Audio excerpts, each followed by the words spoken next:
Now then, so today I thought we'd have another look at some of the version 4 Flames of War stuff.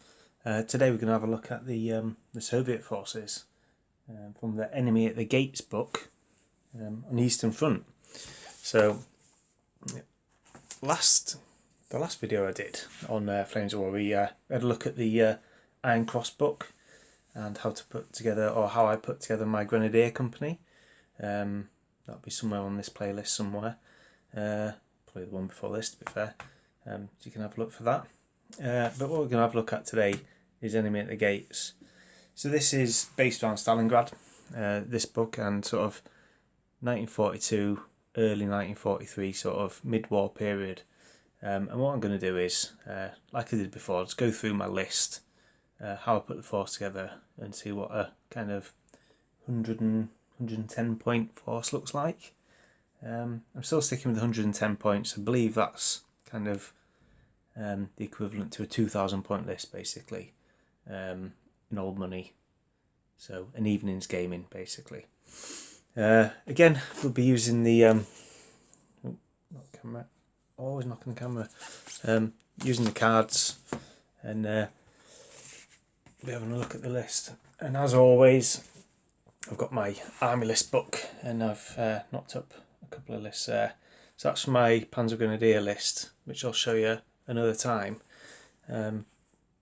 That's basically the list there for my Soviets infantry battalion, and I always draw out a little picture so I can see what it looks like as I'm writing the list. So without further ado, then I'll get some figures out and we'll have a look at the list itself.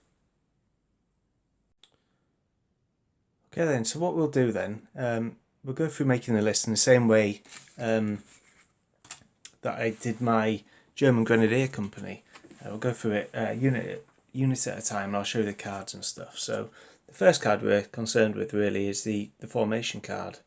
So for the Russians, from the Enemy at the Gates, you get 5 different formations you can choose from.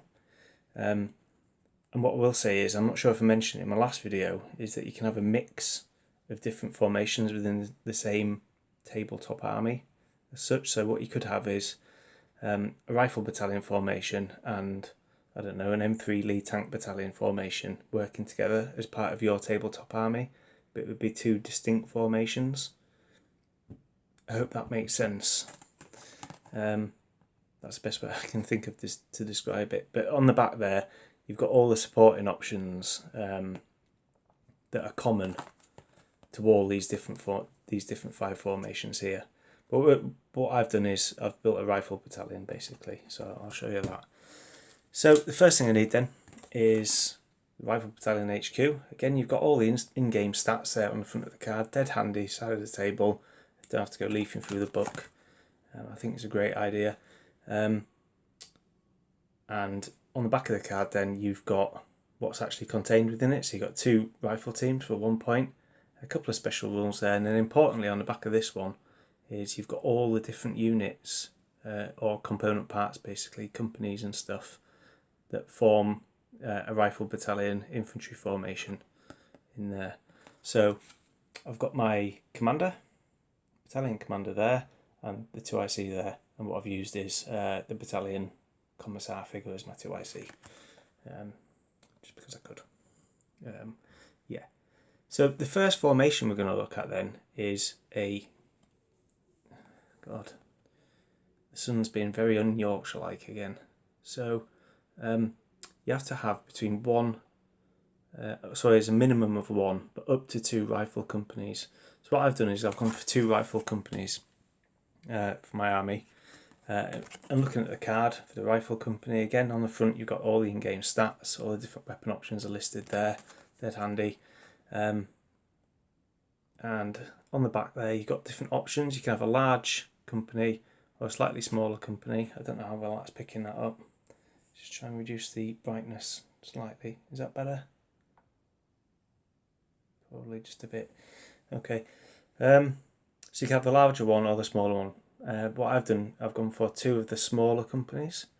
So 19 rifle machine gun teams and 1 commissar team for 16 points each. I've gone for 2 of those. So I've got this one here, Oh, the light's playing havoc. That better? Okay, yeah, so there's one company, and there's the other. So 19 stands each, and then a commissar stand in each one as well. And then on the bottom of the card there, you got some options.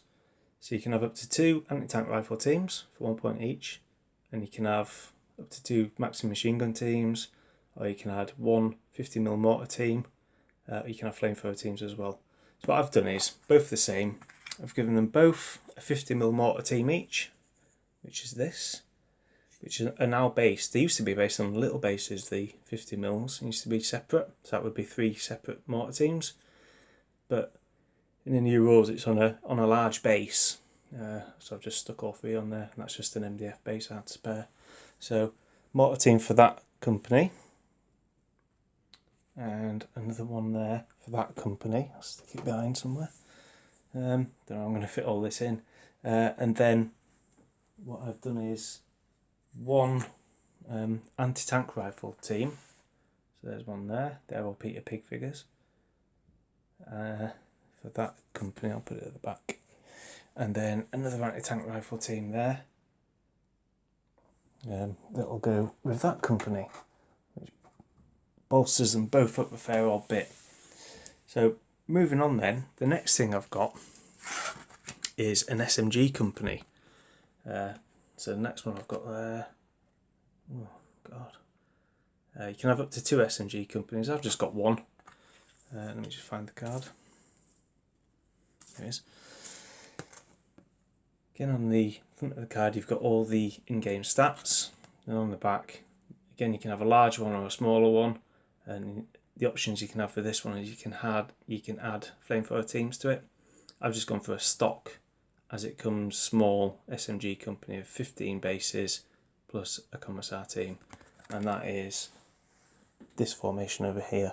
So they're all Smg armed troops. You've got the commander there and a commissar that's attached to them. So that's like the core of my force basically. So you got the 2 rifle companies and Smg Company with the company command.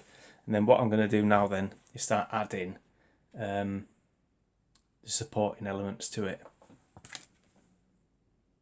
Okay then, so the first supporting type element that I think I needed was some machine guns. So what I've gone for is a Maxim Machine Gun Company. Again, front of the card, all your stats, and then on the back you got different options. You can have 3, 6, 9 or 12 heavy machine guns. I've just gone for 6 for 4 points. Some special rules and things there. So 6 stands. Where shall I put these? I'll put them here. So there's 1, 2, 3, 4,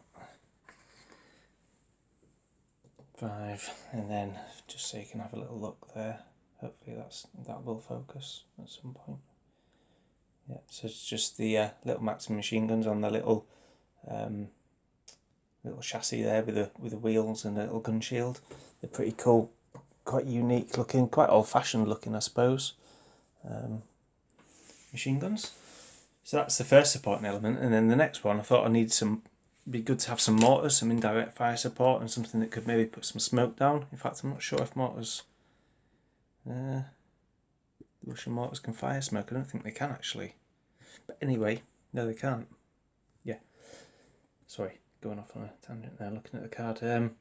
So mortar company again, your in-game stats there, and then on the back,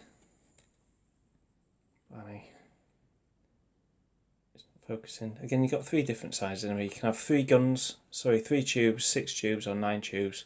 I've just gone for 6 for 4 points, and then some special rules there. So mortars I will put over here. So there's 6 stands of mortars.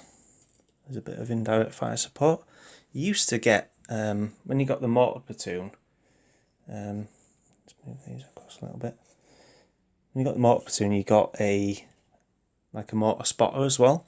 You don't get that anymore. You just get, the only kind of guy that can spot for the mortars is your commander, I believe. Might be wrong there. I think maybe in fact no, just the commander can spot for the mortars. If not, they have to fire over open sights directly, which is, well, it is what it is, isn't it? And then the next thing then is an anti-tank company. So again, 45mm anti-tank guns, front of the card there. It's got all the in-game stats. That's not coming up very well at all, is it? Try and get it to focus on it. Then on the back, again, you got different options. You can have 2 long 45s, 4 long 45s, 2 short, or 4 short 45s for different amounts of points. What I've gone is for 4 long 45mm anti-tank guns for 8 points. And these are these. I shall put them there. So I've got 4 of these. I'll show you one of them now.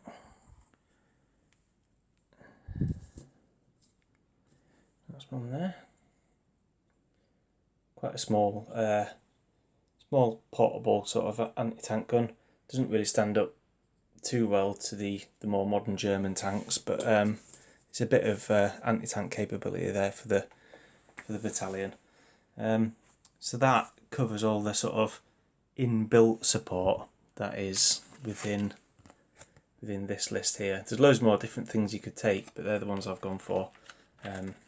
Just to get me started. I've got absolutely tons more stuff I could add, but for this force, only 110 points. That's what I've gone for. What we'll look at next then is a bit of divisional support that I'm going to add to the force. Okay then, so no Soviet force of the period would be complete without any tanks. So if you look on the back of the card there, you can't actually include any tanks, but for formation support, okay, you can field compulsory combat units from any Soviet formation as support units. So what I'm going to take is a company of T-34s from a T-34 tank battalion as attached support, basically. So the card for those is there. Again, your in-game stats on the front, and then you've got all these different options here, how many tanks you can have for different points. You can have up to 10 in a company. I've just gone for 6 for 31 points. So 6 T-34s with 76mm guns for 31 points there. And this is these guys here. Where shall I put those? I'll put them at the front, why not? There's one.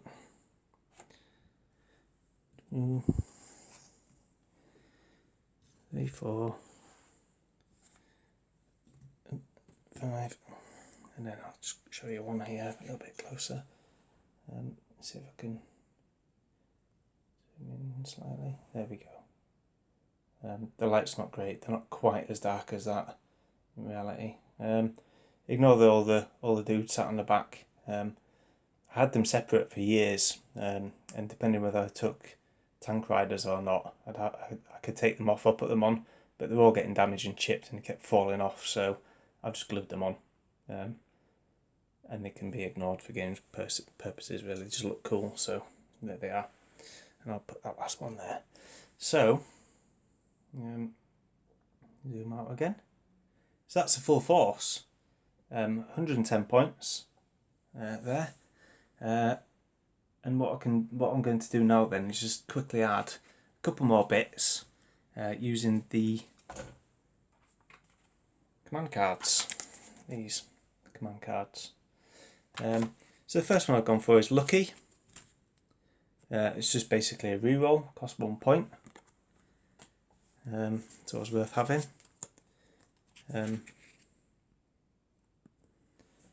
This one here, Kill One More. Actually costs 4 points, quite an expensive one that. Bailed out tank teams in this unit may take a motivation test at the start of their shooting step. If they pass, they can shoot as normal. So it's a good way of getting my tankers back in their vehicles in the shooting step, so they can get on with the battle. Molotov Cocktails for 3 points. Again, just gives infantry teams anti-tank 3, firepower 1+, against the top armour of assaults in the end of the turn. So I've got lots of infantry in my force, so it gives them a bit of a bonus in combat against enemy tanks. And then the last one I've got then is soft skin transport for 1 point. And that basically motorises one of my units. And what I'm going to motorise are my 45mm anti-tank guns, just so I can move them about. And I've got 4 trucks here for those. 2 there, and another 2. It's really hard to fit them all in. Yeah, so it